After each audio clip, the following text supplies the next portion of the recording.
Hey, this is David Kern for HorseRacingNation.com. This Saturday, March 20th, is the Florida Derby. Obviously, the race lost a little bit of its luster when leading three-year-old Derby contender right now, the future book favorite, Eskindaraya, scratched from the race the other day. Ahmed Zayat pointing instead to the Wood Memorial up in New York.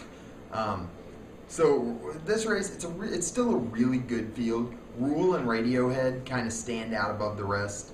Then you've got Icebox and Soaring Empire. Those are the only four horses in the race that aren't eligible for non-winners one other than. So you've got a lot of really lightly raced horses in here. I kind of look at this one as the Keanu Reeves special.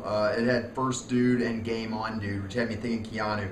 Then I came to Best Actor, and I thought to myself, no, this must not be the Keanu Reeves race. This has to be. I was mistaken. So you got a good race here. You got some horses with some upside, but you're going to have to really see if any of these horses can step up and knock off a horse like Rule or Radiohead. Rule's going to be a strong favorite. He's probably going to make the lead.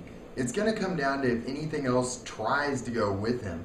You have horses First Dude, Miners Reserve, Radiohead even, and Lentinor all have some speed. So will they let him go, or will some jockeys get brave and try to go out there with Rule, try to really pressure him? That could be where the race is decided. If Rule gets loose, if Gulfstream gets a little speed favoring like it can, he can be a really tough horse in this spot. Still, I think he's maybe worth taking a shot against in here. Radiohead too. Radiohead's going to be the strong second favorite. He's a horse that's never won around 2 turns in America.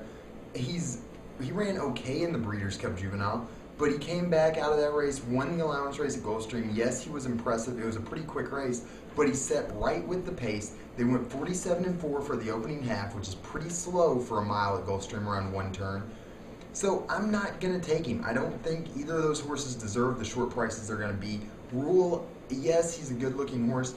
Yes, he's made the lead and looked impressive in his last few races, but they were at Delta Downs in Tampa Bay. I'm not totally ready to call him a real leading Derby contender, and I'm not totally ready to say a mile and an eighth at Gulfstream is really going to be his game.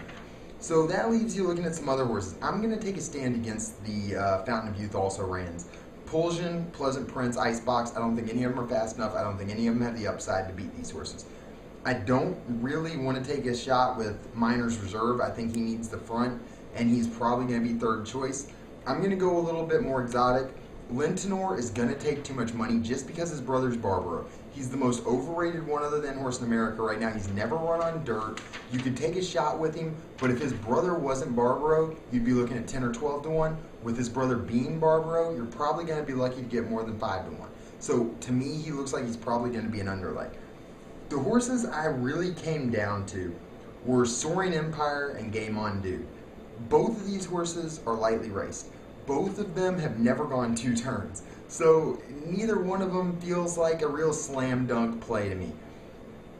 Game On Dude is the one I really wanted to like. But he's not crazy fast. He's never gone 2 turns. He just ran in a maiden race that he won, but it was still a maiden race. I like him. He's by Awesome again. He's out of a stakes-winning Devil Is Due mare. I like the horse a little bit, and I think he can be a factor here. But when it came down to it for me, I'm going to go with Soaring Empire. He has never run that fast, but he's never gone around 2 turns. He's the son of Empire Maker. He's out of an AP&E mare that's from a really strong family. I really think he's going to step way up going 2 turns. Now, the question is going to be, does he have enough seasoning to knock off some of these horses? That's a question that I can't answer. He's going to have to answer that on Saturday. But Soaring Empire has a lot of upside. Plus, Rick Pitino owns him. Rick Pitino is going to be busy up in Jacksonville. He's going to be knocking off, he's going to be knocking off Cal and Duke.